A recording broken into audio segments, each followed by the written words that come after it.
Good morning, everyone. Welcome to the Board of Liquor License Commissioners for Baltimore City's February 17th, 2022 virtual hearing. My name is Nicholas Blendy, and I am the board's Deputy Executive Secretary.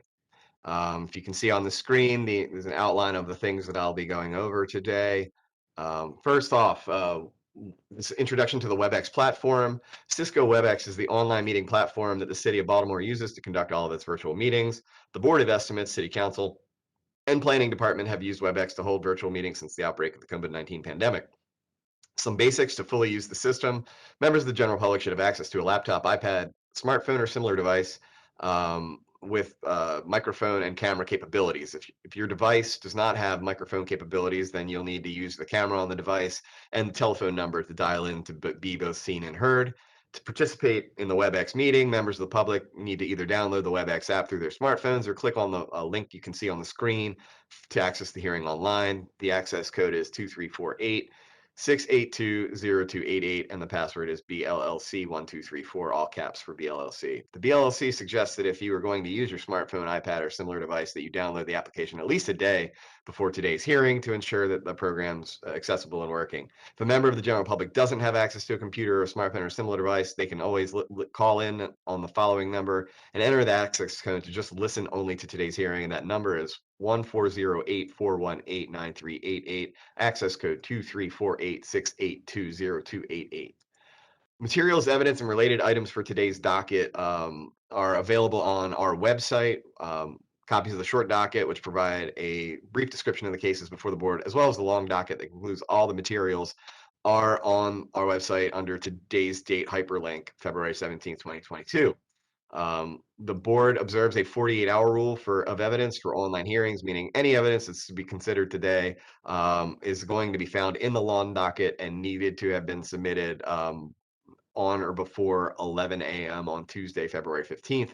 As always, all of your evidence should be submitted via email to our Assistant Executive Secretary, Ms. Stacy Russell, at stacy.russell@baltimorecity.gov. Related items, noting for evidence, please make every effort to provide any documents you wish to submit to the board by 11 a.m. on that date, and obviously you're all welcome to testify under oath today. Any attempts to introduce evidence at today's hearing not submitted prior to the hearing might result in a postponement of the case. In addition to the docket being posted online, all licensees, witnesses, and/or their representatives were served notice in accordance with the law today's hearing. Procedures for today's docket. Preliminary reading of the instructions and calling of cases. I am really reading the preliminary instructions and setting the general ground rules for the hearing process. I will then call each case in the order listed in the short docket, and the chair will then ask the licensee and their representative and all BLLC police department personnel to identify themselves and be sworn in by the court reporter. We will move to the evidentiary hearing. I will then call the case, and the board will conduct the evidentiary hearing, which will include the calling of witnesses, hearing testimony, and excuse me, lost my place. Hearing testimony and reviewing any documents entered into the record and determine whether or not a violation occurred. Upon conclusion of the hearing, which may include closing arguments by a licensee and his or her representative, the board will then vote to determine whether or not a violation occurred. If the board finds a violation has occurred, the board may hear testimony or review evidence before imposing any sentence. The board will provide an opportunity to the general public to present testimony at this phase of the hearing, mitigation phase. If an individual does wish to testify, that's when I will ask you to use the raise your hand feature within the WebEx. It's a hand at the bottom of your application or your web page. Be recognized, identify yourself. You'll need to be sworn in, and then you'll be able to testify. All individuals who testify are subject to questioning by the board and potentially cross-examination by the attorney or their applicant. Remember, if you only have access to a phone and you cannot turn your camera on, you will not be allowed to testify at this phase. Sentencing, once the board hears all of the evidence and testimony from the mitigation phase, the board will then make a sentencing determination, which could include a fine, a suspension, and/or a revocation of a license. General ground rules and helpful information for today's hearing. Please mute yourself when you're not speaking to minimize feedback and extra noise. Please identify yourself and state the spelling of your name before you speak. Please speak slowly and in a clear voice so that the court reporter understands exactly what's being said and who is saying it. Please note this event is running live on Charm TV and also that a court reporter is present. Individuals who use profanity or disrespectful or unruly may be expelled from the virtual hearing. All attendees, applicants, licensees, and members of the public who wish to testify during the hearings must be sworn in prior to giving testimony. Some helpful reminders: please be prepared and have read the materials ahead of time. Test the video conferencing platform. We ask that you find a quiet space with good light and a strong internet connection so that you can be seen and heard clearly. We ask that you stay present in the moment and not be multitasking. We ask that you, above all, please be patient with yourself and others. And one final point of clarification: if you cannot see a start video button, it is because you have not been moved into the panel yet. Once I move you into the panel, that button should become available and you can start your camera. With that, the short docket is on the screen, and Mr. Chairman, I believe you have granted a request to go out of order and call the second case first. That's right. All right. So that would be Attorney Mel Kadensky, and I am moving him in now. Mr. Kadensky is in the room and unmuted. There he is. Okay, then this matter is licensee Ganga Prasad Adhikari, Ram B. KC, and Joshua A.P. Patel, 517 Broadway LLC, trading as Main Street Bar and Liquors. Premises are located at 3724 Eastern Avenue and hold a Class BD7 beer, wine, and liquor license. Licensees are charged with one violation of the board's rules, a violation of Rule 4.01A, sales to minors, stemming from an incident on January 6th, 2022.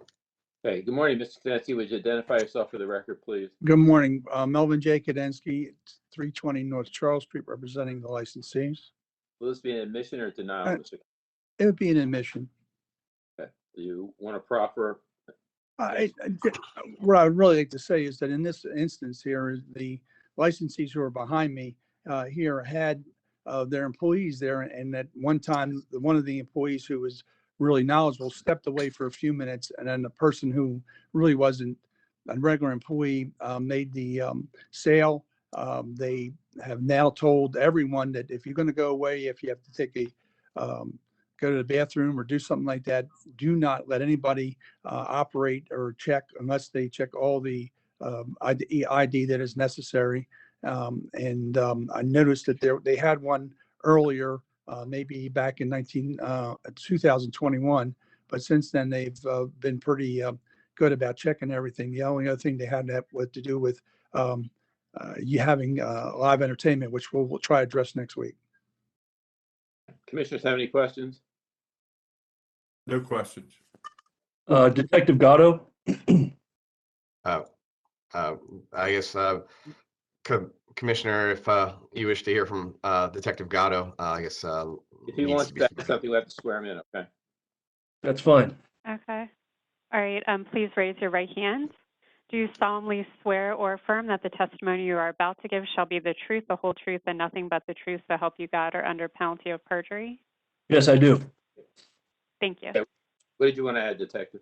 Sir, I just want to point out that in this incident, this was not an incident where a unqualified or maybe a green employee stepped away. This was someone who is very knowledgeable. And I just want to point out that was the last time we were here for this in this location. But this time, this wasn't an incident like what it was just earlier mentioned, where a green or new employee stepped away. And that's it. Ms. Kadensky, you have questions for the detective? I have no questions. Okay. I didn't hear from Commissioner Greenfield. Did you have questions? Yeah, Mr. Kadensky, I'm frankly troubled. This is, this licensee's had the license for 13 months roughly, and this is their third infraction. What's going on here? Well, I think the problem is that they're not checking and following up. One of the infractions had to do with general welfare and live entertainment. You're right. They did have a prior back in, I guess, August or September of 21 serving minors. But I think they're behind me here. They know they're trying to clamp down, and they understand that they're It could be, besides being expensive, there's chances of possibly getting a suspension of the license if they continue on the road they're going. Right, and they should also know, as should everyone on the call, that within, the board has the authority to bring its own protest of renewal for 3 infractions in 1 year. So they should be placed on notice that this is unacceptable. They're so noted, and they're listening to you right now. Thank you. Mr. Blenny, do we have anyone else who wishes to testify? If any member of the public wishes to testify on this matter, please use the raise your hand feature in the Webex platform. Mr. Chair, no one has raised their hand. Okay. Mr. Kadensky, then on the basis of the materials contained in the charging documents and your admission on behalf of your clients of the violation, I find the violation of Rule 4.01 small a, January 6, 2022.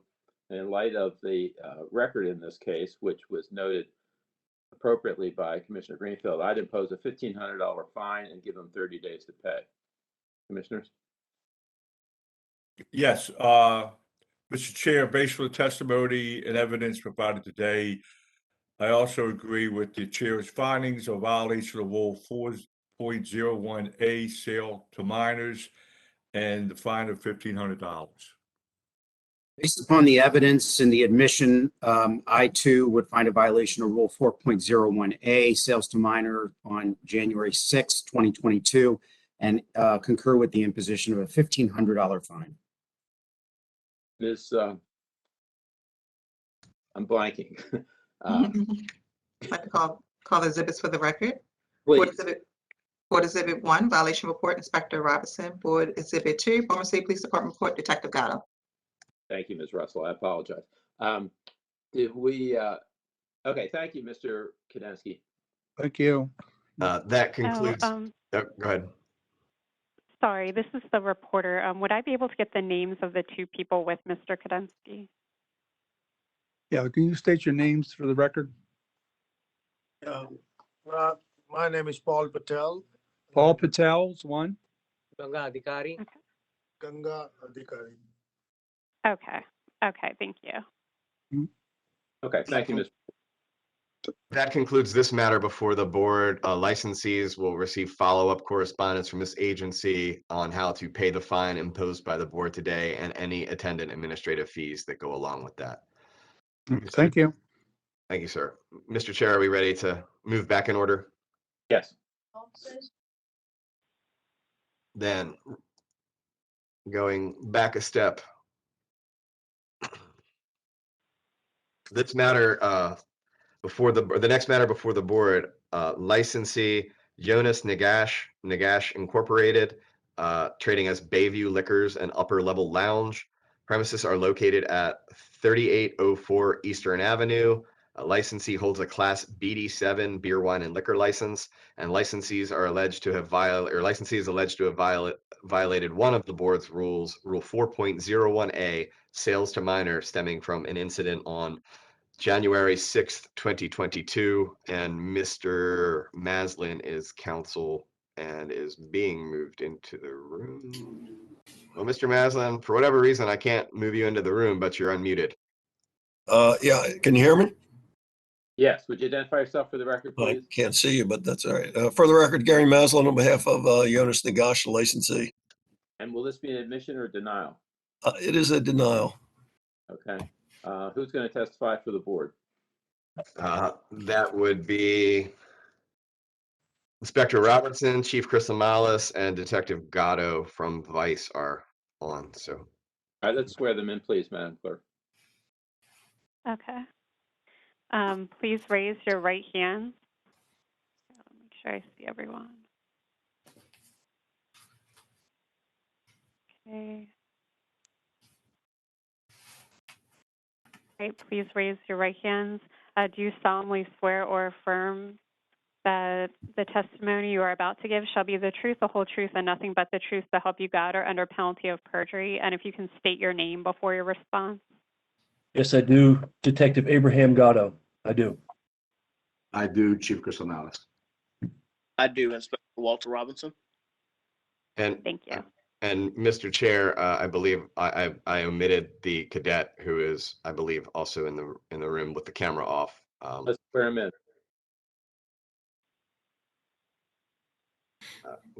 Cadet Carrington, can you hear? Yes, sir. Okay. Okay, please raise your right hand. Would Do you you like me to start my solemnly video? swear or You did he you should be start good, video? Cadet. Okay.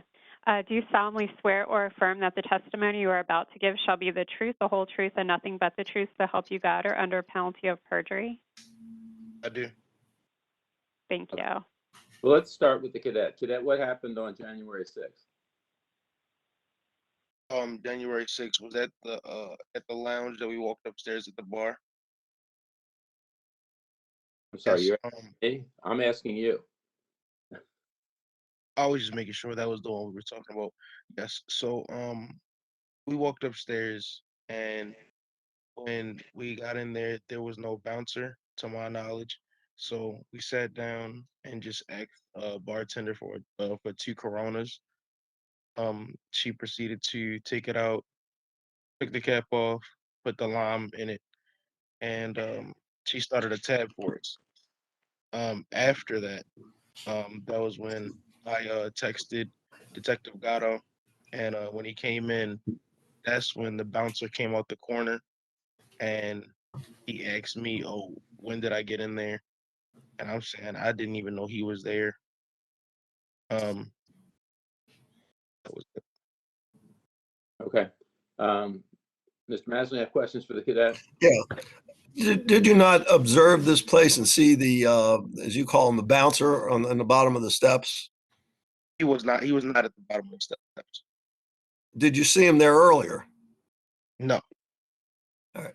When you went in, the bouncer was already upstairs. Is that correct, as you call him? Yes. I mean, when I got in there was no bouncer. All right. To my knowledge, that's when and then like So he was. you went up the steps, and you say you ordered 2 beers. Is that correct? Yes, sir. And the person who you say, what did that person do? Person behind the bar you talked to. Oh, the bartender. It was a lady I spoke with. We just sat down. She didn't think anything of it. I just asked for 2 Coronas, and she just started a tab for us. You say started a tab. Did you give them a credit card? No, no, no. We gave them a 20, and they gave us the change. Did you say you gave them a 20? Did they take the 20? No, no, no. When we brought up the 20, is that before we brought up the 20, we texted Detective Gatto, and they came in. So you never tendered any cash for the beers that you ordered, correct? Yes, And they never took any cash from you, correct? yes, Now, the person that you say you spoke with, they wrapped the beers up in a napkin, put a lime in the top. Is that right? yes. All right.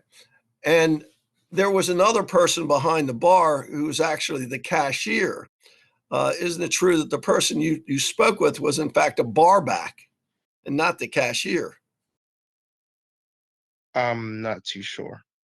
Did you see another lady behind the bar? It was multiple ladies behind the bar. All I right. want to say well, All right. But there was no money exchanged by you, no, sir. and no credit card issued, and no $20 bill exchange. No, And the bar back placed these beers where on the counter in front of you. yes. Weren't they fairly far away from you, like 2 feet, 3 feet away? No, they were reached like right here, like wrist distance. 2 feet away. All right. So no one ever came up to you and asked you for money. Is that right? Yes, sir. All right. So after the beers were placed, on the bar area, you immediately left the bar. We left the bar after Detective Gatto came in. After Bato came in, did you notify Bato? Did you call him? Yes, we were in a group chat, so I texted Detective Gatto to let him know. All right. And when Bato came in, did he in fact go around the bar and look for the $20 bill? You said, did he look for the $20 bill? Yeah, did he go look in the cash register for the $20 bill? I'm not sure. I left. All right, but you still had the $20 bill, correct? Yes. All right, and that was a marked $20 bill? Yes. And did you see the bouncer, as you call him, was he upstairs at that time? Yes. After Detective Gatto came in is when I saw him for the first time. All right. His back was to you? The bouncer? Yes. No, I mean, he came up to me and asked, when did I get in there? He asked you when you got in there. Yeah. All right. So he kind of missed you. Is that a fair statement? I guess we could say that. All right. But my only thing is with that, it's just we never saw him. Like All right. All right. All right. Thank you. I don't have further questions. All right, does Detective Gatto wish to testify? Oh, yes, I do. So what can you tell us about January 6th? Okay, this situation occurred where the cadets were sent into the location. There was no security or bouncer at the front door. I'm very familiar with this location. I know there's a second level, and I directed my cadets to go to this location. There's a bar upstairs. My cadets went in. They sat down and asked for the 2 Coronas, as we've already established. The Coronas were served to them via a tab. So the $20 bill, no, the $20 bill confronted was given back to the cadets. We're basically told no. Judge, I'm going to object to his testimony. He did not observe anything. Sir, I was there and you were not. So I'm giving the facts of the case. Detective, stop speaking over one another. I can't hear. He's making an objection. What was the objection, Mr. Maslin? Well, Judge, he did not see anything. So therefore, I don't think he can testify to anything he didn't see. Well, you're going to cross-examine him in a minute, so just wait. Go ahead. All right. Commissioner, everything that I'm relaying was relayed through a text message from my cadet. And the group of us with the liquor board agents were also on this same text. So once I was notified that the 2 Coronas were placed in front of my cadets, I then went into the location. I identified the young lady who was the supposed server. I identified her with her identification. I asked and then found out that it was indeed a furnish. And therefore, we went about it that way. We did not need to retrieve money because the cadets were told to leave.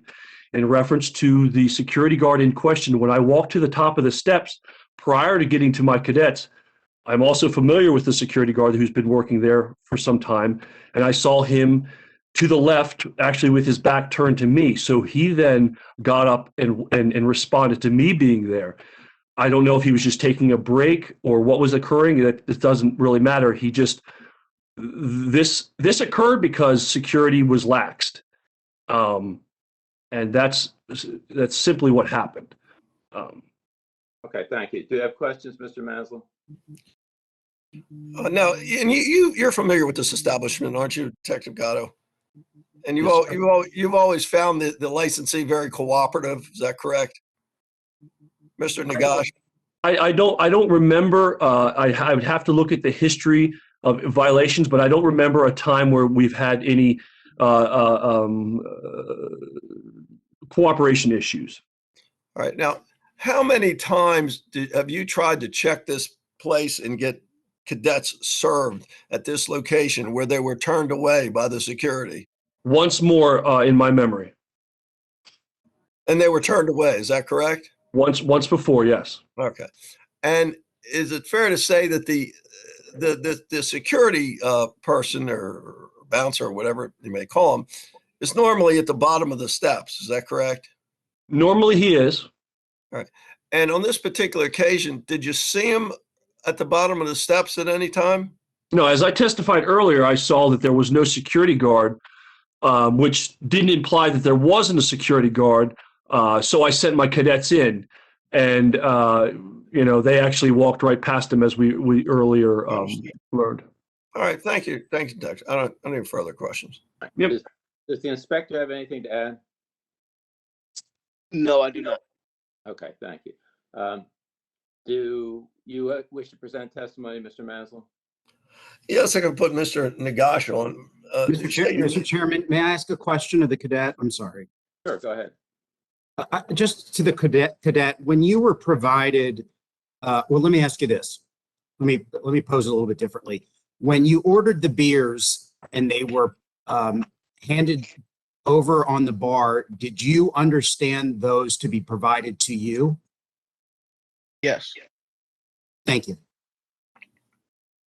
All right. Go ahead, Mr. Maslin. Who do you want All to right, have? you state your name. I know you can't say him. I have Jonas Nagash here, the licensee. You want to So, state your name yeah. for the record? I'll just stop for a second and say, Mr. Chairman, for whatever reason, I cannot move Mr. Maslin into the panel, so the camera will not be active, just if the board wishes to continue. Are we permitted to? If the board waives the rule, the board is permitted to. All right, well, let's hear from you. Let's swear Mr. Nagash in. All right. Okay. Mr. Nagash, please raise your right hand. Do you solemnly swear or affirm that the testimony you are about to give shall be the truth, the whole truth, and nothing but the truth, so help you God, or under penalty of perjury? Yes, I do. Thank you. Now, Mr. Nagash, state your name again for the record. Jonas Nagash. And you're the licensee at this location, correct? Yes. And how long have you been the licensee there? Over 17 years. Can you tell the board what policies and procedures you implemented in your establishment to ensure that there is not a sale to a minor? I hired a security, and what the security does is he checks ID, everyone comes in, and if in case they get past security, I also have a second point of check, which is at the bar. I have the bar manager verifies ID before any cell conduct. So the lady prepared that beer. Now, the lady you say who prepared the beer, who is she? She's a barback. What she does is, I don't know if it's a culture issue or anything. What she does is she makes the beer. I always question that. She makes the beer and she wrap it up with a napkin and she press it down. It takes a little bit longer than just open a beer and give it to serving. Now, is that individual authorized to transact business with any customer? Never. And it's been working very well the past almost 3 years. We've been doing it, never have any issue. And this time, it's just unfortunate. She did put the beer on the table, but that until the bar managers show up and check ID and also collect the fees. So the beer was put on the table. What was the beer given to the cadets? She intended to just put it on the table to wait for the bar manager to check ID and then complete the sale. So the bar manager takes the money. Is that correct? Yes, she's the only one collect money. Not the bar back. Not the bar back. The bar back never do that. Now, can you explain why your security officer wasn't there, which is your primary line of defense? With security, I'm sure the cadet or the officer must have seen him. He went to the bar to get water. I don't know how fast this happened. He just went to the bar to get water. That's all he did. And what happened when he went to the bar to get water? They went past him. They went past him. They went past him because they see his back. I mean, it says security on him. They might miss him because it's a little bit dark, but they went past him. They were sitting maybe 2-3 people in between them. Now, how many times over the past year have cadets come in there trying to get served in your establishment? So many times. Security has stopped every single one, and even if they get past, the bar have stopped them. But well, approximately how many do you recall? I have a couple letters that were sent to me, but I see more often, a lot more than that. At least 2 letters where you I got 2 letters, but I would say, as far as the cadets been coming, I really don't know if they are a cadet or not. We just serve them. We just refuse the entry and they leave. So really, we So you can't don't know. tell who is what. But on 2 occasions, you got letters from the liquor board Yes, saying, you yes. know, congratulations, you didn't sell to a cadet. Yes. All right. And what have you done now to ensure that a mishap like this doesn't occur again? This time, we change our procedure to make sure no bar back prepare beers. Still, they have to prepare the beers. It takes a longer time. No customer would like taking much time to get their drink, so they still prepare it, but they will never put it on the table. On the counter? No, no counter. They're gonna keep it on behind the bar until the manager or anyone that is designated to check ID and conduct the serve. Complete the sale. All right, thank you. That's all we have, Mr. Commissioner. All right, thank you. The commissioners have any questions? Yes, Mr. Chair, I strongly believe this is a major problem. Having owned a bar and operated a bar for 14 years, once that bartender sells you the beer and says that they're doing a tab, that's confirmation that you're being served. I mean, that's my opinion. Did you have a question, Commissioner? No. Okay, the other Commissioner Greenfield, do you have a question? No further questions. Do we have anyone else who wishes to testify, Mr. Bundy? If any member of the public wishes to testify on this matter, please use the raise your hand feature in the Webex platform. Mr. Chair, no one has raised their hand. All right, Mr. Bundy, do you have the rules there? I do, Mr. Chair. Can you read me 4.01 small a, please? Yes, sir, Mr. Chairman. Rule 4.01A, sales to minors. A licensee or any employee or agent of the licensee may not sell or furnish any alcoholic beverages at any time to a person under 21 years of age for the underage person's own use or for the use of any other person.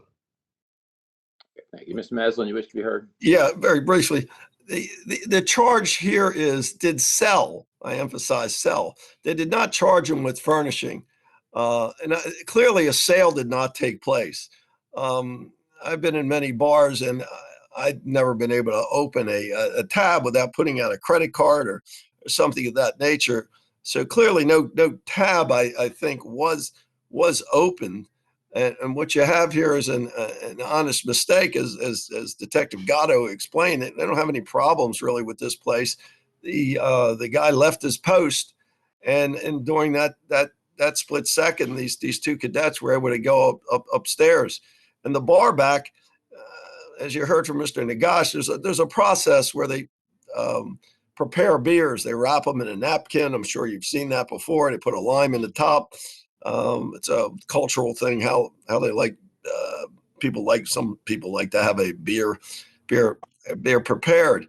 So I would submit there was not a sale here, nor do I believe it's been established beyond a preponderance of the evidence that they were actually furnished to them. They were placed on the bar. The intent was the cashier was going to come over, take their money, check their IDs. And it's unfortunate that the security guard left his post for a minute to get a glass of water, or else they wouldn't be here. Now, this is not a problem bar. This is a bar that takes their responsibilities very seriously. They have implemented several procedures to follow, and I'd ask the board to give them the benefit of the doubt here. All right, thank you. All right, Mr. Maslin, on the basis of the material contained in the charging documents and the testimony received, I do find a violation of Rule 4.01 small a on January 6, 2022. Despite your testimony or assertion to the contrary, this is their 6th sale to minor violation, and it's not a good operating place. I'd suspend their license for 7 days. Commissioners? Yes, Mr. Chair, based Based on testimony and evidence provided today, I also agree with the chair's finding a violation of Rule 4-01A, sales to minor.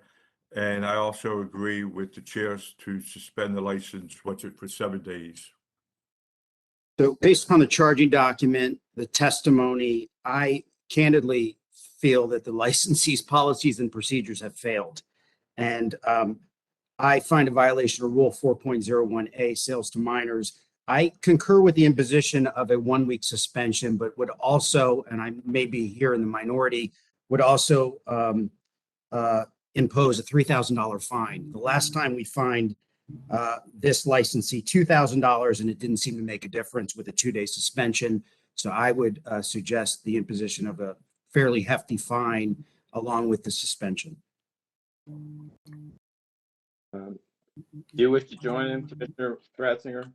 Mr. Chair, if I also agree with the commissioner. This is last time it was $3,125, and then another time it was $2,625. So I agree with the Commissioner Greenwald. Mr. Commissioner Reisinger, can you just state very clearly what you agree with for the record?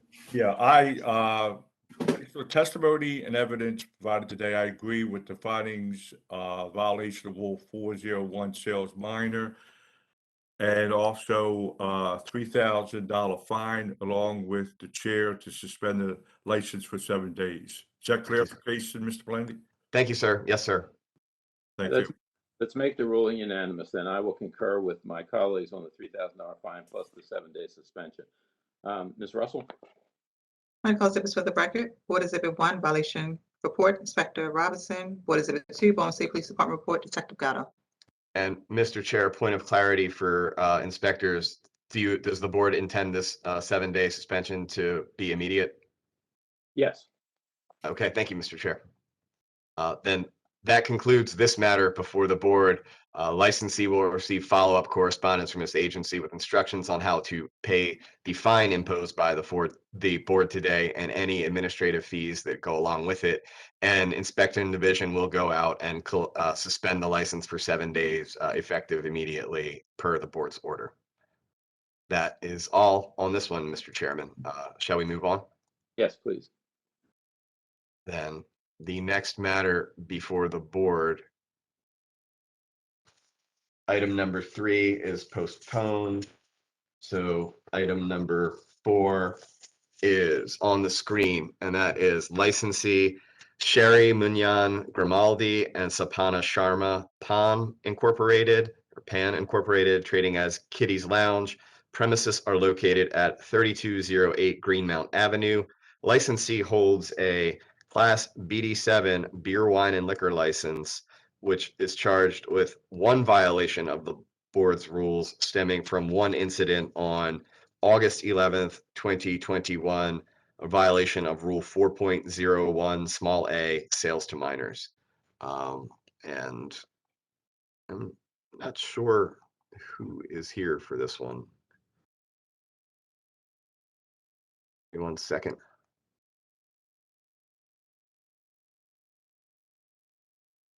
Mr. Yu, this isn't you, is it? No, I am 7th on the list. Okay. Do we have anyone here on this case? Should be. I'm looking for Mr. Previs. This is not you, right?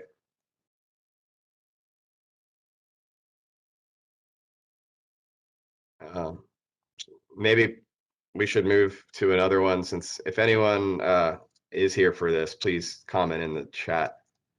Let's do one more and come back to it. Okay. Well, Ms. Russell, do we have service on them? We did. Okay, thanks. Let's go to number 5. Yes, sir, Mr. Chair.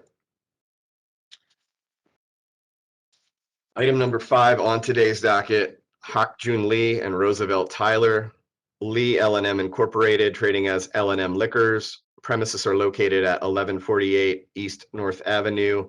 Licensee holds a Class A beer, wine, and liquor license and is charged with 1 violation of the board's rules, a violation of Rule 4.01 little a, sales to minors, dating from an incident on August 11th, 2021. And on this one, licensees are here and have been moved in. If the board knows, it's Hawk. Let me see. Hawk J. Lee, and if you hit the start video on your screen, you should be able to do that. But you're in the panel. Okay, is it Ms. Lee or Mr. Lee? Mr. I don't see you. There you are. There you go. Good morning, Mr. Lee. Would you raise your right Good hand? morning. We're going to swear you in, please. Do you solemnly swear or affirm that the testimony you are about to give shall be the truth, the whole truth, and nothing but the truth, so help you God, or under penalty of perjury? Yes. All right. Mr. Lee, you're charged with a sale to minor on August 11th. Do you wish to admit or deny that? Admit. Okay. Do you want to tell us what happened? I think it was my sister. She, they said that two people came in and my sister asked for ID, but I don't know what happened. But she said that, she sold it to them. So. Okay. Anything else you want to tell us, Oh, no. commissioners? No questions. Mr. Lee, has your sister has your sister been implicated, or did she provide this in any of the previous alcohol in any of the previous sales to minors that you've had in the past? Yes. She has. And so is there a reason why she continues to be there? I just want to make sure I understand. Well, she's my sister, and she's family, and I understand. But if she continues to be a problem and getting you in trouble, I would just somehow rethink that. That's my only point of concern. Because you do have as you know, fairly significant record here, similar to the previous case. And I just want to make sure that, we recognize the circumstances. yeah, I don't know really what to say, because she said she asked for the ID, and somehow I think they used some sort of like anxiety tactic or something on her, and then she ended up selling it to them without ID. Okay, thank you. Do we have other testimony, Mr. Blendy? If any member of the public wishes to testify on this matter, please use the raise your hand feature in the Webex platform. Mr. Chair, no one has raised their hand. All right, Mr. Lee, on the basis of the materials contained in the charging documents and your testimony, including your admission, I find a violation of Rule 4.01 small a on August 11, 2021. Your record is even worse than the case that we had earlier. For the sake of consistency, I'd impose a 7-day suspension and a $3,000 fine. Commissioners? Yes, Mr. Chair, based on the testimony provided today, I agree with the chair's findings of violation 401A sale to minors with it's I think which is the $3,000 fine and also the 7-day suspension. Based on the charging document and the admission, I too find a violation of Rule 4.01A on August 11, 2021, and concur with the imposition of a 7-day suspension at $3,000 fine. And we would have the suspension begin immediately. Ms. Russell? Medical exhibits for the record. Board Exhibit 1, violation report, Inspector Tudhope. Board Exhibit 2, Baltimore City Police Department report, Green Hill. Thank you. Thank you, Mr. Lee. That concludes this matter before the board. Licensee will receive follow-up correspondence from this agency with instructions on how to pay the fine and any attendant administrative fees imposed by the board today. And the inspections division will go and impose the 7-day suspension ordered by the board immediately. Let's revisit number 4, Mr. Blendy. Yes, sir, Mr. Chairman. Has anyone shown up? Yes, Mr. Chairman. Oh, wait, no, I went the wrong direction. I apologize. I do not see any change in people in the room. Would you like me to recall the case? Yes, please. Recalling case number 4 from today's docket. Licensee Sherry Munyan Grimaldi and Sapana Sharma Pam Incorporated, trading as Kitty's Lounge. Premises are located at 3208 Greenmount Avenue, Baltimore, Maryland. Licensee holds a Class BD7 beer, wine, and liquor license and has been charged with 1 violation of the board's rules, Rule 4.01A, sales to minors from an incident stemming on August 11th, 2021. And I do not see, for the record, anyone in the room. If you are in the room on this matter, please use the chat and let me know. All right, so can we swear Cadet Randall in, please? The cadet on this one, Randall and Jackson. Cadet Randall has been moved into the room, Mr. Chair. Let's swear him in, please. Okay, Cadet Randall, can you turn on your video?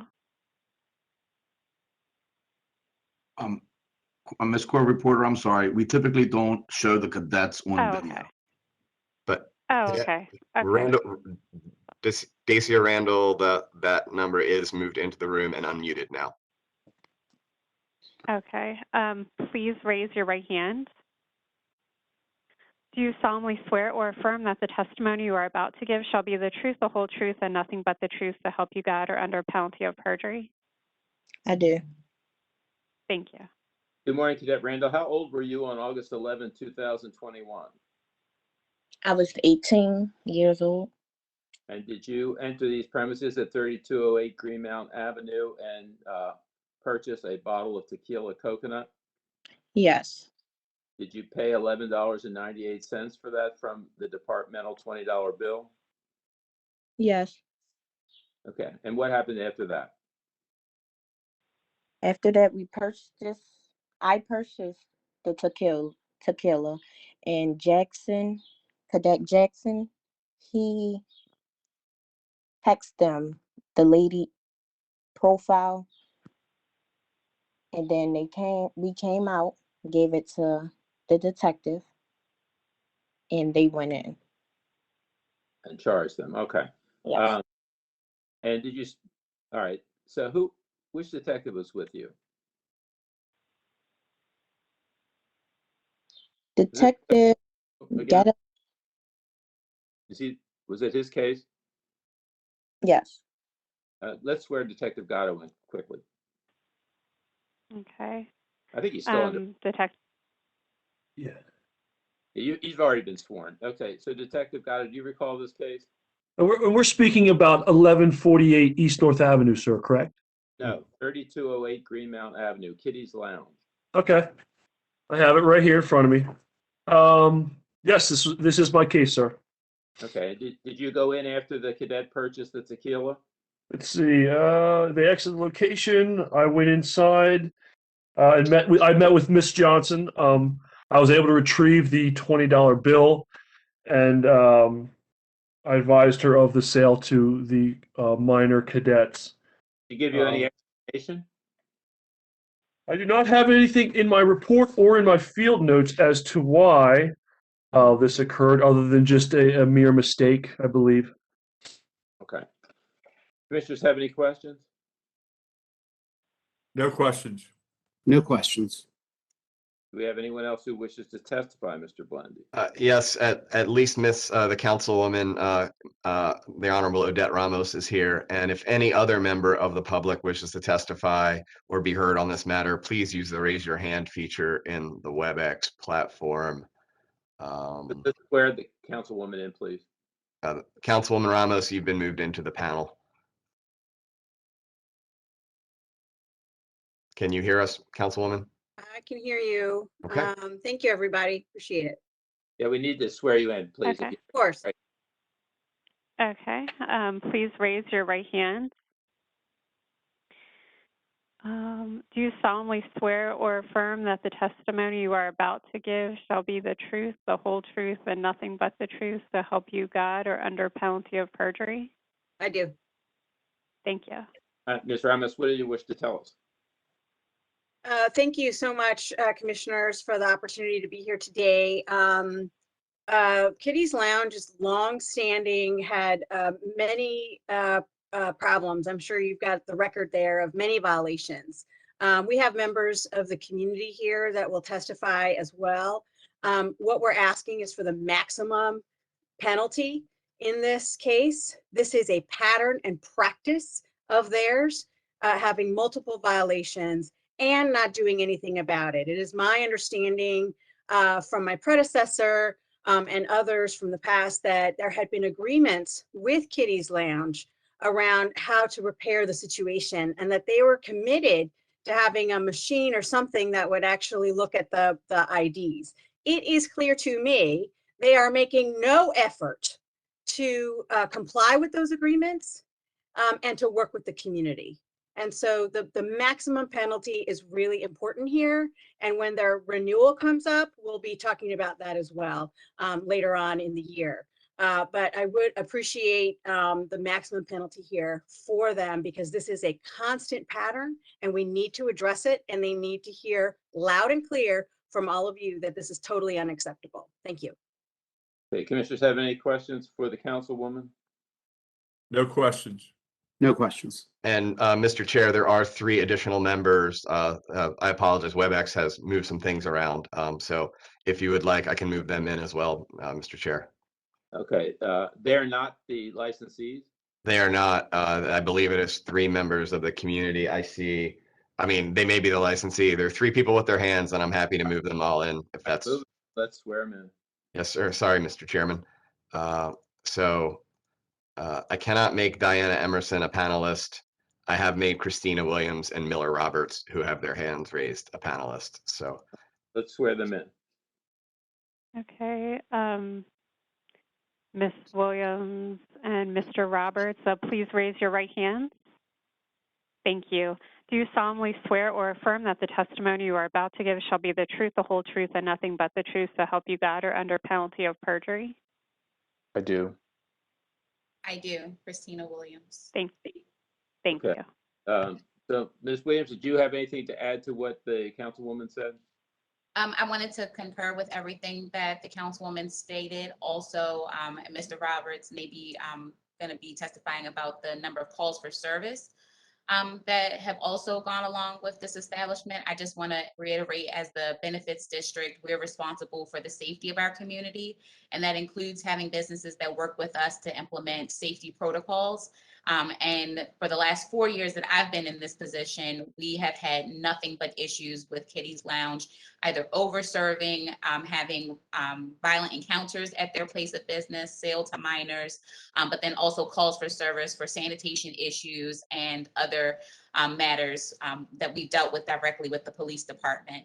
And as well as our safety director, after the most recent violation was presented, he himself went into the establishment and realized that they were not using an ID card reader at that time, and then asked them to use the ID card reader that they did have in place just to see if it was working, but recognized that that was not a common practice of theirs. So I agree that the maximum penalty that is allowed by your agency is applied in this matter. It goes beyond just what you all have in front of you, but also what we've dealt with the police, directly with the police department through calls for service, sanitation issues, and community complaints.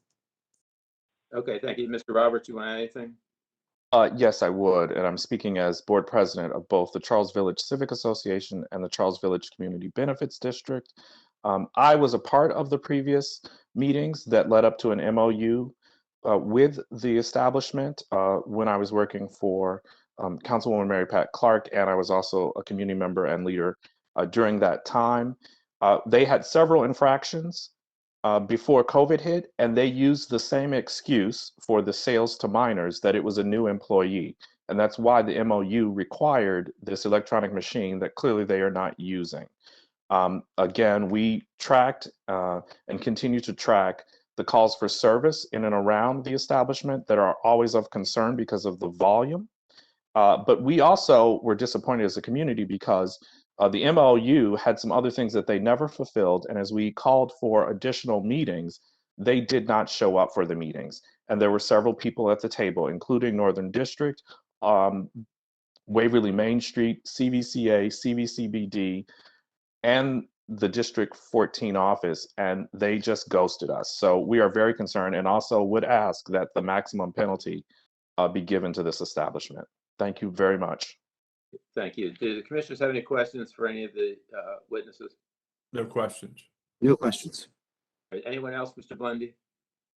If any member of the public wishes to testify, or if you are the licensee or the licensee's representative, please use the raise your hand feature in the Webex platform right now. Mr. Chair, no one else has raised their hand other than those who I've noted. All right, thank you. On the basis then the materials contained in the charging documents, excuse me, as well as the testimony received, I find a violation of Rule 4.01 small a, sale to minor on August 11, 2021. As Ms. Ramos indicated, this case will be coming up for renewal protest shortly, and the ultimate penalty there could be revocation of the license. The record that we have before us today wouldn't bring it to that level. This is only their third sale to minor since 2011. That's over a period of 11 years. And we only have one other violation. So I'm not disagreeing with the testimony. I'm sure it's a problem. And it sounds like they're in violation of their MOU as well. So it's a ripe case for renewal protest. But on the record before me today, I would impose a 7-day suspension on this license to try to wake them up, and I'd also impose a $2,500 fine. Commissioners? Yes, Mr. Chair, based on testimony from the councilwoman and the community leaders and the evidence provided today, I also agree with the chair's findings of violation of Rule 4.01A, sales to minors, of a fine of $2,500, and also the chair's suspending the license for 7 days. Based upon the charging document and the testimony received today, I too find a violation of Rule 4.01A, sales to minors on August 11, 2021.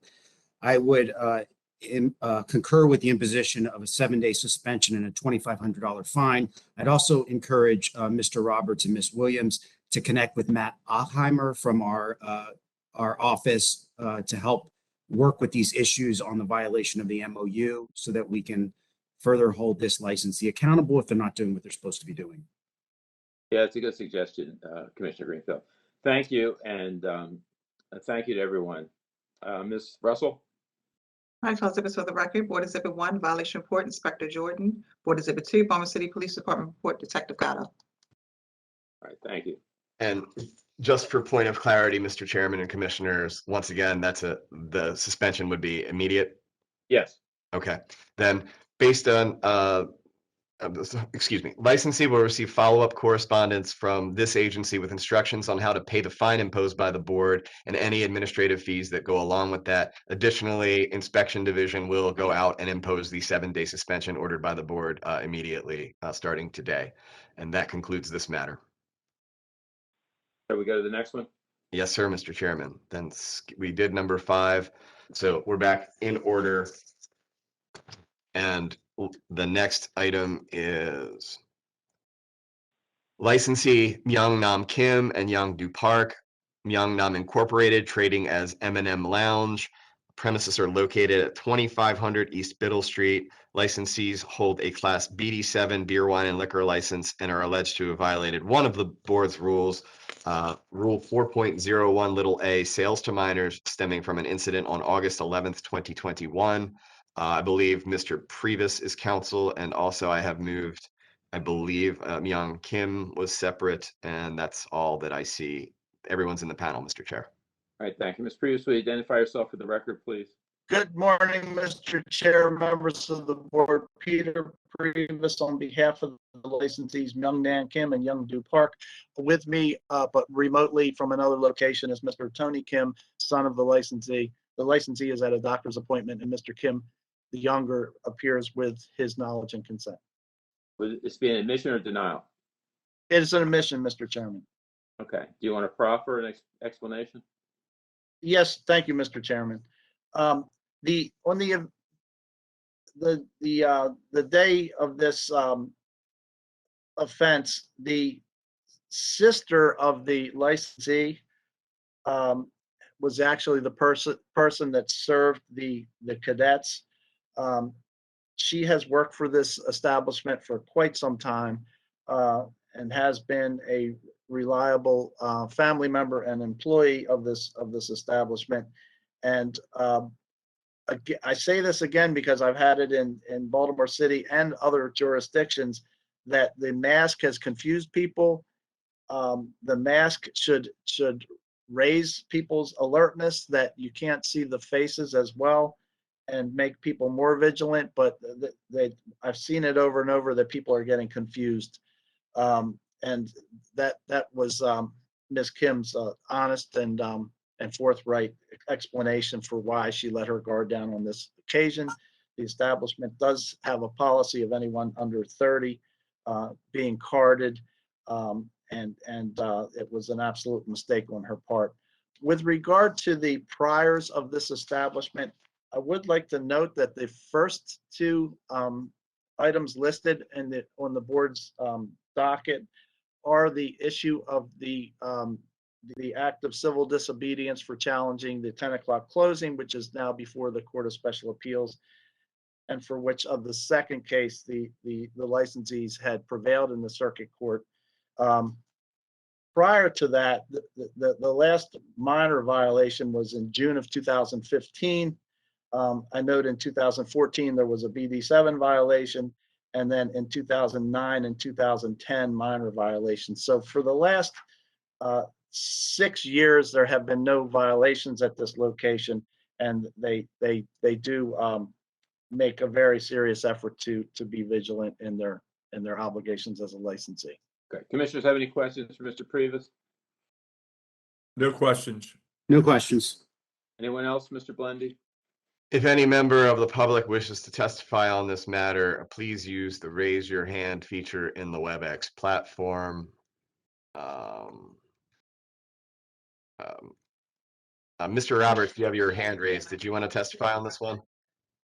So there is a good and a bad. Any names already? Yeah, I do not believe anyone has raised their hand because Mr. Roberts still has his hand up and it was not responding. He was here for the last one. Okay. All right, thank you. Ms. Previs, on the basis of the materials contained in the charging documents and your admission on behalf of your client, I find a violation of Rule 4.01 small a, sale to minor on August 11, 2021. I do note that it's been 12 years since the last sale to minor, and I'm going to have to take you at your word that they're trying to do their best. I'd impose a $1,500 fine and give them 30 days to pay. Commissioner? Yes, Mr. Chair, based on the testimony and evidence provided today, I also agree with the chair's findings of a violation of Rule 401A, sales to minors, and the fine of $1,500. Based upon the charging document and the admission, I too find a violation of Rule 4.01A on August 11, 2021, and concur with the imposition of a $1,500 fine. Ms. Russell? I call exhibits for the record. Board Exhibit 1, violation report, Inspector Tudhope. Board Exhibit 2, Baltimore City Police Department report, Detective LeBron. Thank you. Thank you, Ms. Previs. Thank you, Mr. Chairman. That concludes this matter before the board. A licensee will receive follow-up correspondence from this agency with instructions on how to pay the fine imposed by the board today and any administrative fees that go along with it. Mr. Chair, are we ready for the next matter? Yes. And the next item before the board today is, excuse me, licensee Ann F. McCrae and Untake Sim, 2250 Group LLC, trading as Robbie's Nest. Premises are located at 2250 East North Avenue. Licensees hold a Class BD7 beer, wine, and liquor license. And I'm going to mute Mr. Previs. I apologize. Licensees hold a Class BD7 beer, wine, and liquor license and are alleged to have violated one of the board's rules stemming from an incident on August 11th, 2021, a violation of Rule 4.01A, sales to minors. Mr. Yu is counsel on this and has been moved into the room, Mr. Chair. Thank you. Mr. Yu, will you identify yourself for the record, please? Good morning. My name is Jay Yu, representing the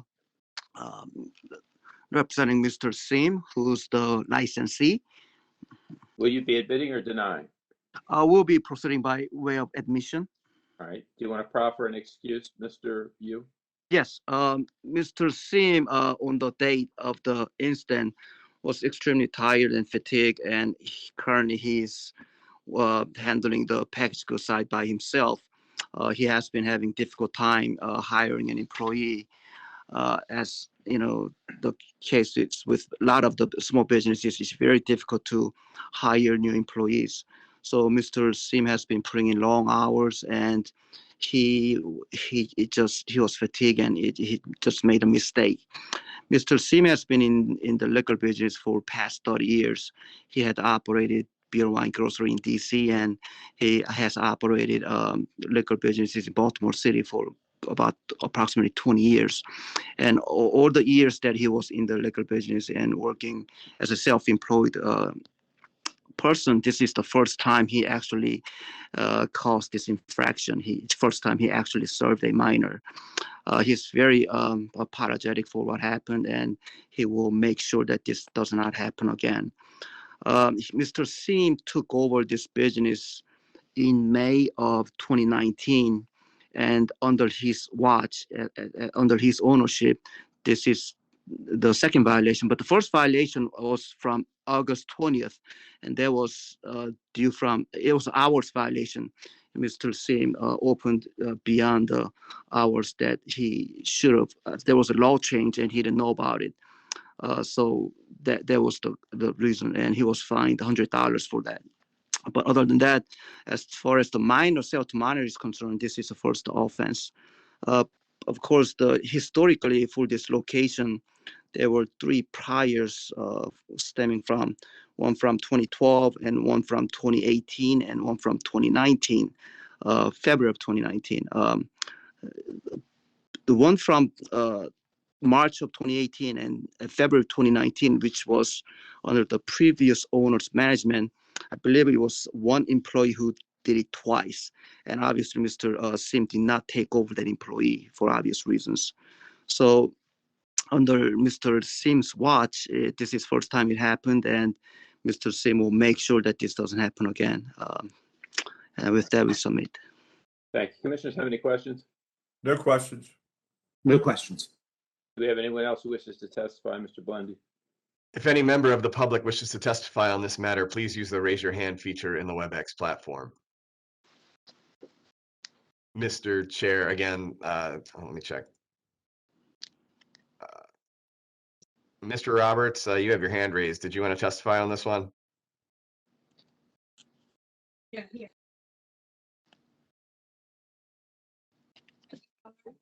Yeah. Mr. Chair, I do not believe anyone, I do not think any member of the public wishes to testify on this matter. All right, thank you. On the basis then of the materials contained in the charging documents and Mr. Yu's admission on behalf of his client, I find a violation of Rule 4.01 small a, sale to minor on August 11, 2021. I'd impose a $500 fine and give the licensee 30 days to pay. Commissioners?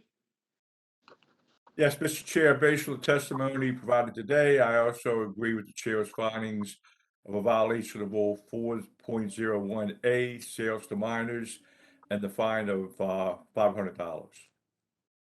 Based upon the charging document and the admission, I too find a violation of Rule 4.01A on August 11th, 2021, and concur with the imposition of a $500 fine. Ms. Russell? I call exhibits for the record. Board Exhibit 1, violation report, Inspector Jordan. Board Exhibit 2, Baltimore City Police Department report, Detective LeBron.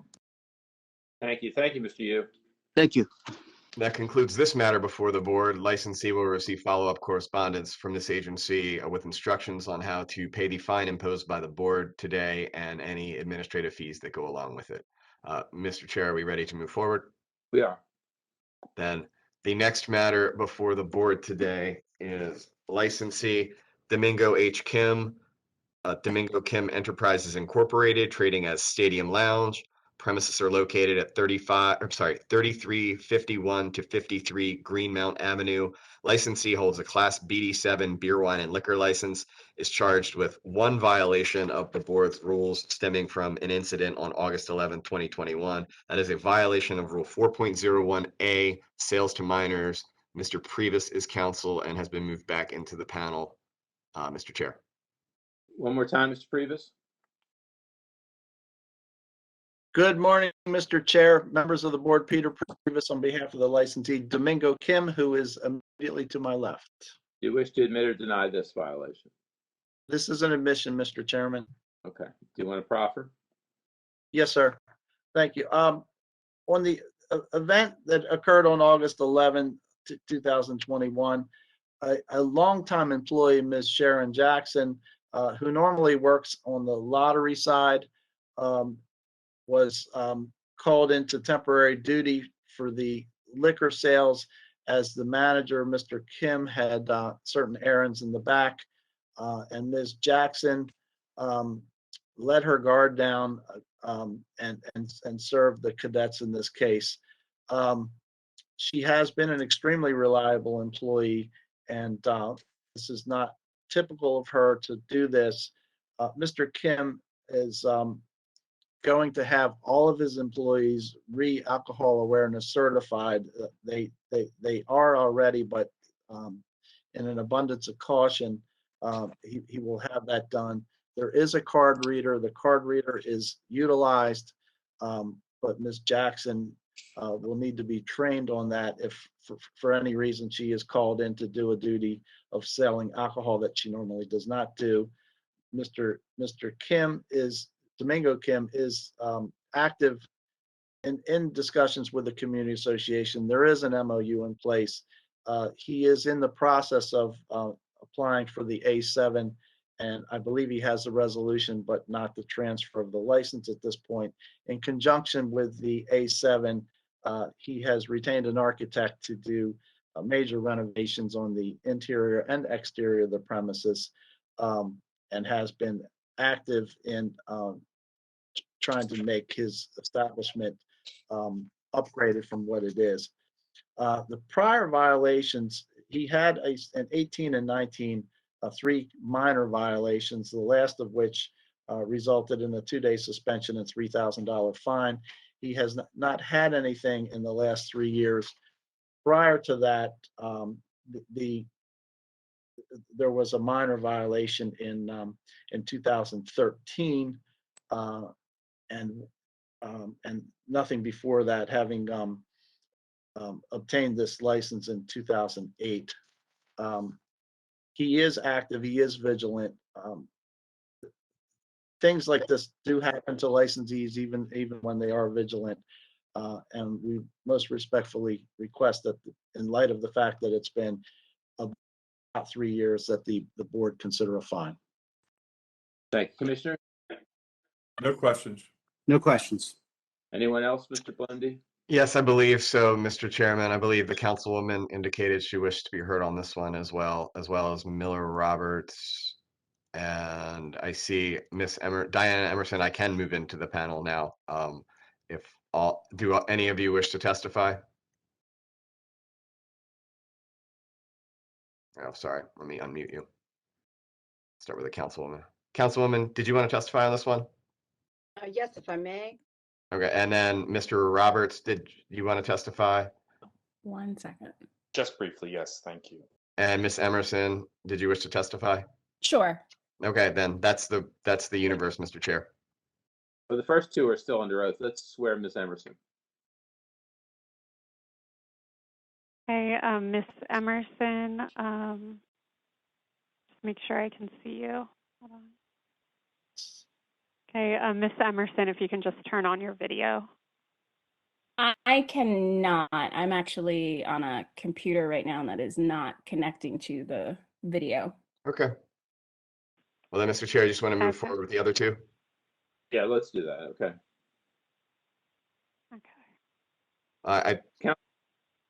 Councilwoman, good morning again. Did you want to testify about? Yes, if I could. Thank you, Mr. Chair, and thank you to the commissioners.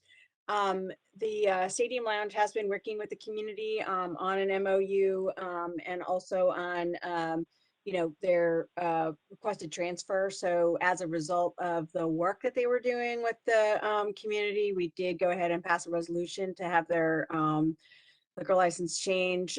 So I was disappointed to see them on the agenda today because I know that we had been working very hard. So it sounds like that Mr. Kim and his team seem to are understanding what the problem was and hopefully will resolve the issue because we were all acting in good faith that things would improve in the at Stadium Lounge. I know that Mr. Kim has been working with the community and we do hope that that continues and that we don't see another violation like this again. Thank you.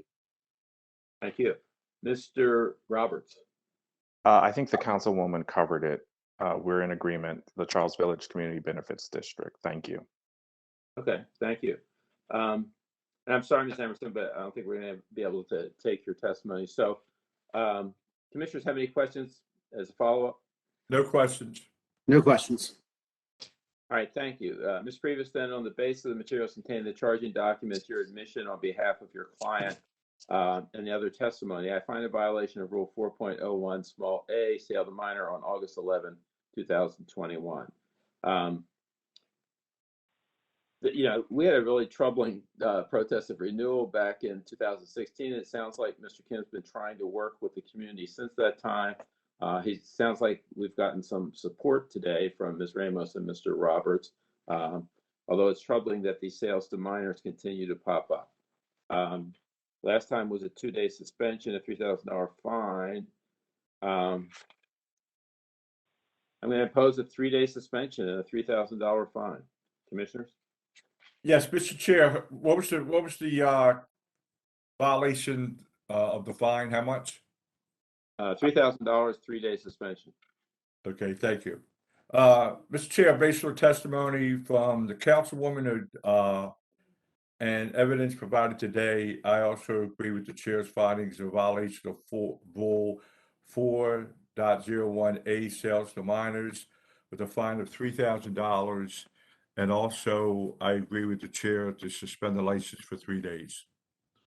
Based upon the charging document, the admission and the testimony, I too find a violation of Rule 4.01A sales to minors on August 11, 2021, and concur with the imposition of a $3,000 fine and a 3-day suspension.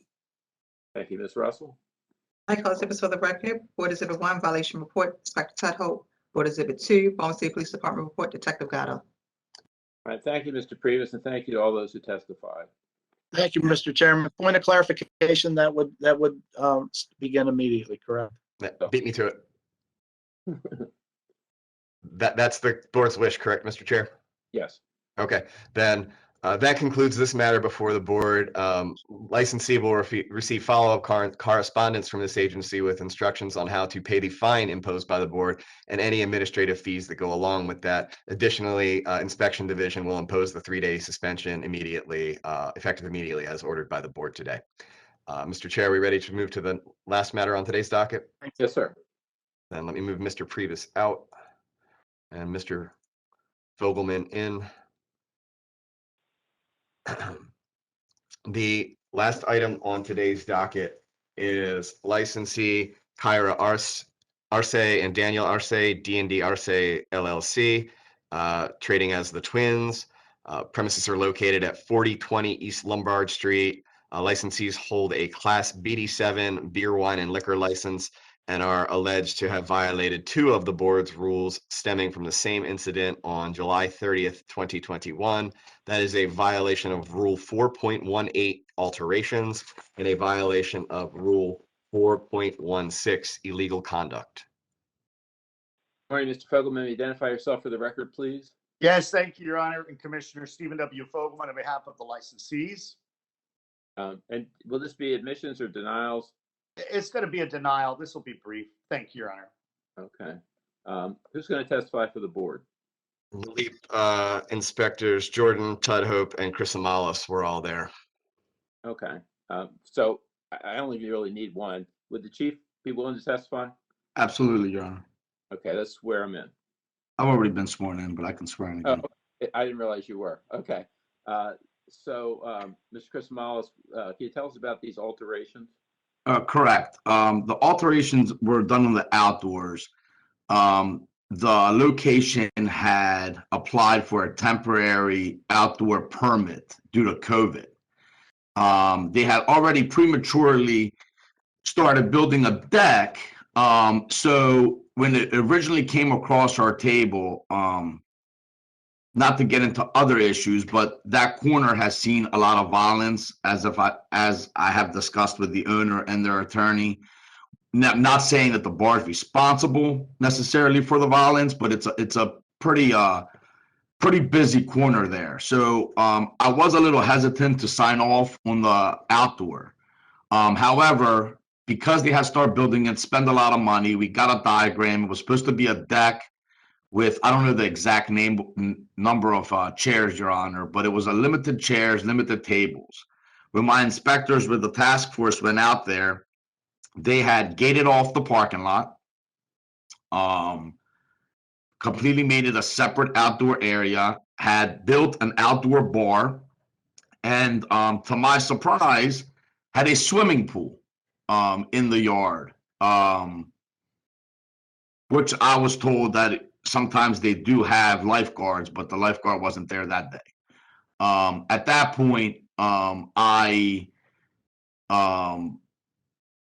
took back their permission from the board to have that outdoor space because it was just totally not what they had provided to us through the DOT for the outdoor extension.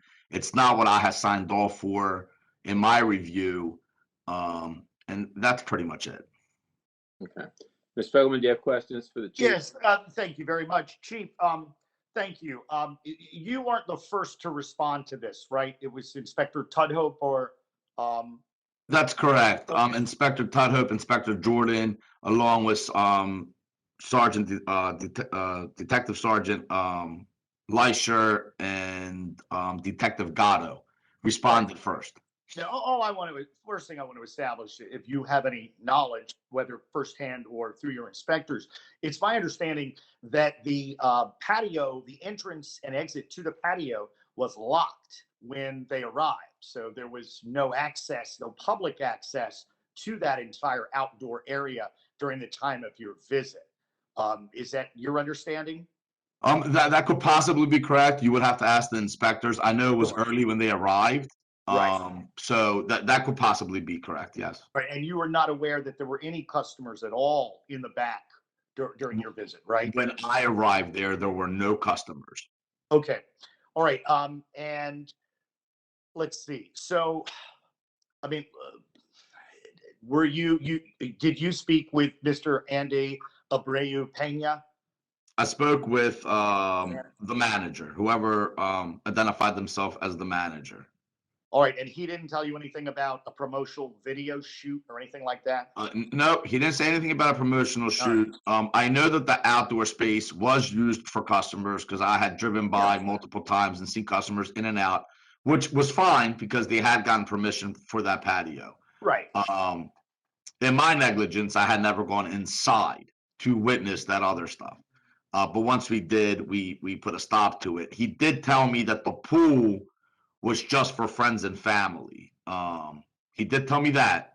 However, it was right in the middle of the courtyard that they had built directly across from the bar that was not supposed to be put up. It had refrigeration systems and everything else. So that's what I have. Sure, and you and I corresponded during the course of this. Based on the area being maybe a challenging corner, you require a sort of security plan from the licensee for this outdoor temporary seating. Isn't that right? Correct. So one of the conditions for us to approve that outdoor deck is they were supposed to have, which I'm not saying they did or they did not, I haven't witnessed either way, a security guard at all times on the deck while the deck was opened.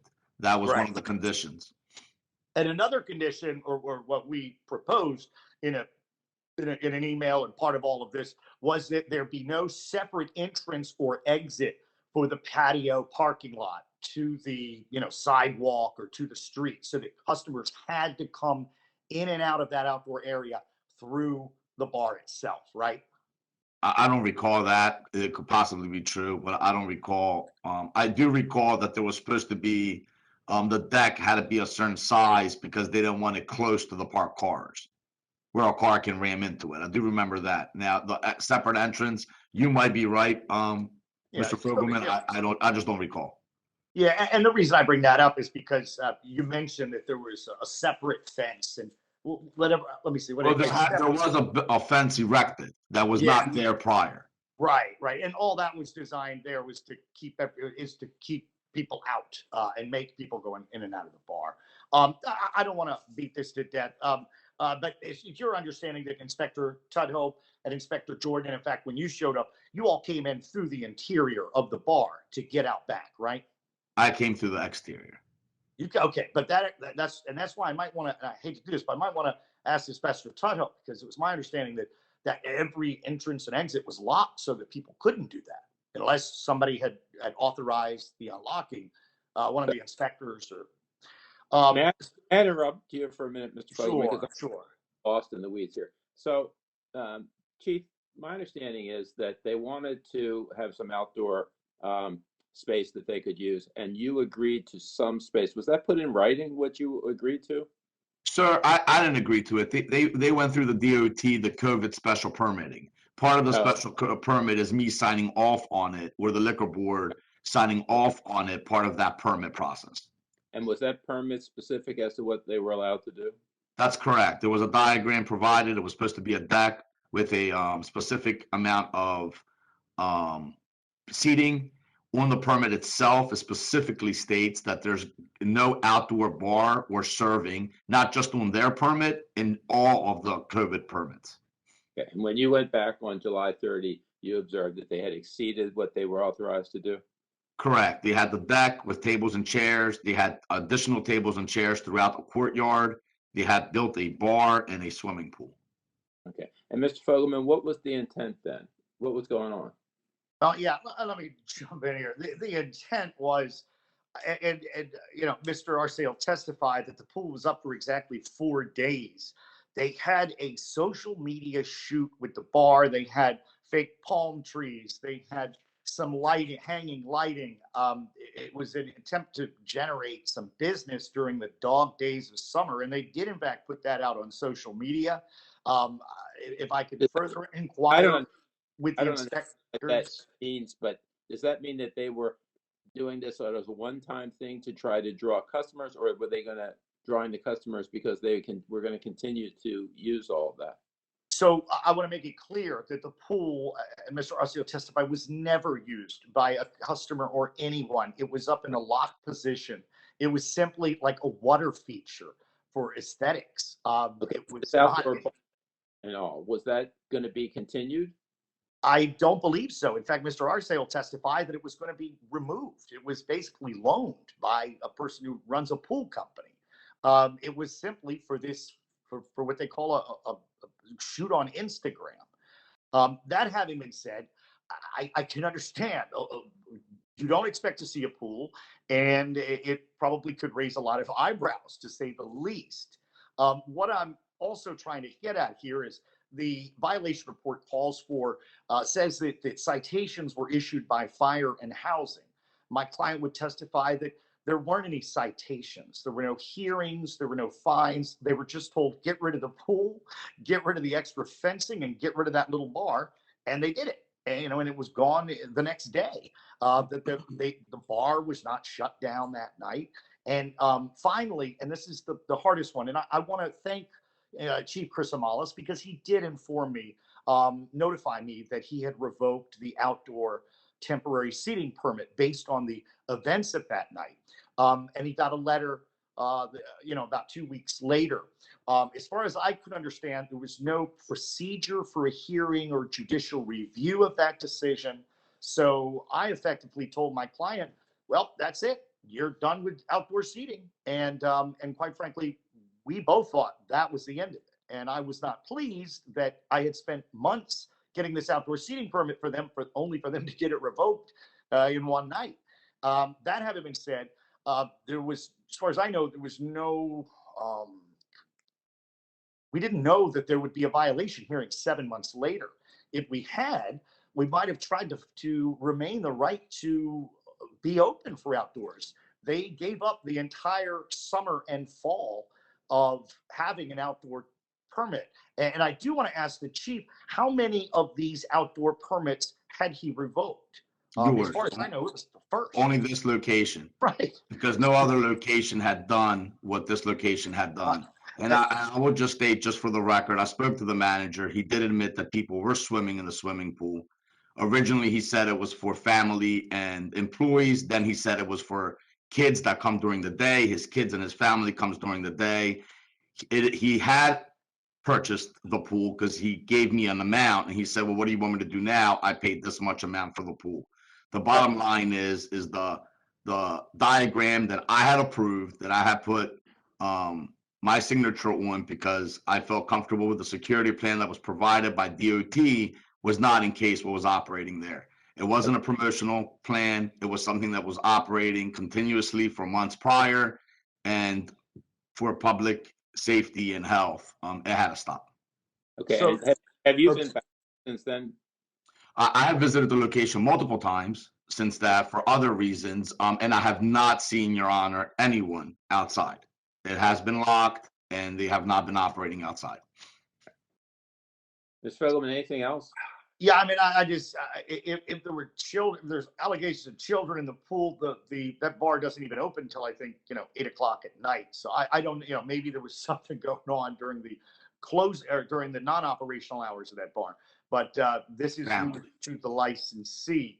That having been said, I appreciate, Chief, I appreciate what you're doing, and I thank you. I'm going to submit, and I'd just like to make a very brief argument. Okay, commissioners have any questions before we do that? No questions. No questions. All right, go ahead, Mr. Fogelman. All right, thank you very much. I agree. This was a situation that the city needed to step in at and say, you can't do that.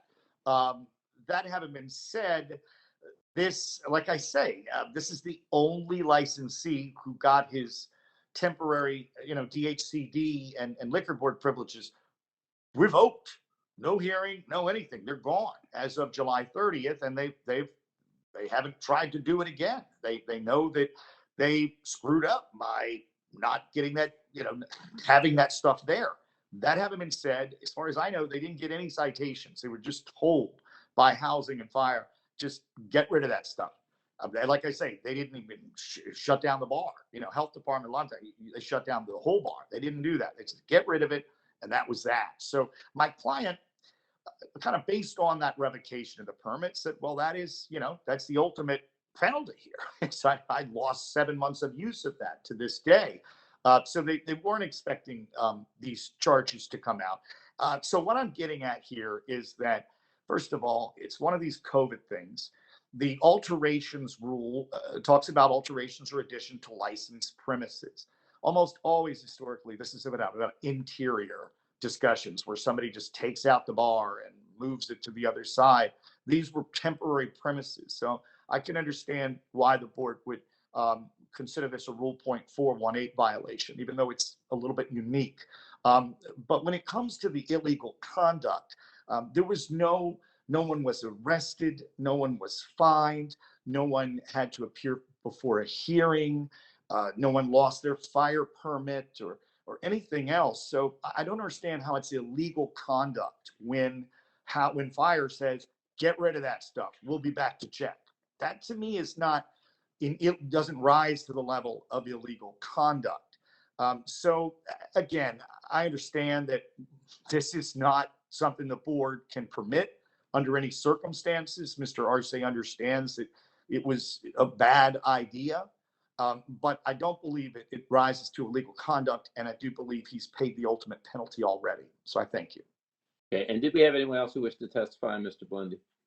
If any member of the public wishes to testify on this matter, please use the raise your hand feature in the Webex platform. Mr. Chair, no one has raised their hand. Mr. Fogelman, thank you. On the basis of the materials contained in the charging documents, your proffer and the testimony received in this case, I find a violation of Rule 4.18 alterations on July 30, 2021. I also find a violation of Rule 4.16 illegal conduct on July 30, 2021. I'd impose a $500 fine as to each of those, and I would give them 30 days to pay. Commissioners? Yes, Mr. Chair, based on the testimony and evidence provided today, I also agree with the chair's decision finding a rule 4.18 alterations and the violation of rule 4.16 illegal conduct, and with the fine of a total of $500. No, it's $1,000. $1,000, yes. Based upon the charging document, the proffer, and the testimony, I find a violation of Rule 4.18 on July 30, 2021, and concur with the imposition of a $500 fine. I also find a violation of Rule 4.16 on July 30, 2021, and concur with the imposition of a $500 fine. Ms. Russell? I cause it for the record. Board Exhibit 1, violation report, Inspector Jordan. Thank you. Thank you, Ms. Fogelman. Thank you for your extra time. Thank you all. Have a great day. And just for a point of clarity, Commissioner Reisinger, I know you said $1,000 total, but just so the record is clear, that was $500 for each violation that you found, right? Yes. Okay. Then that concludes this matter before the board today. Licensee will receive follow-up correspondence from this agency with instructions on how to pay the fines imposed for the violations the board found today and any administrative fees that goes along with that. And that should be the complete docket, Mr. Chairman. Yes, you want to read the conclusion? I would love to, Mr. Chairman. Oh, go ahead. Excuse me. Is that Mr. Arce that's with Mr. Fogelman there? Yes, thank you. That's Daniel Arce, licensee. Thank you all. Okay, thank you. The board will be in recess until Thursday, February 24th, 2022. The board shall post on its website, provide notice to applicants and/or attorneys, and conduct a virtual hearing on the state. Please call our office at 410-396-4377 between 8:30 a.m. and 4:30 p.m. with any questions or concerns that you have on this or matter or any other. That is all, unless you have anything else, Mr. Chairman. Thank you, Mr. Blendy. I want to thank the commissioners, as always, and the staff of the Liquor Board and all those who participated today. Have a nice day, and we will see you next week. Okay, everyone have a good weekend. Thank you. Off the record, and I'm ending the meeting. Off the record.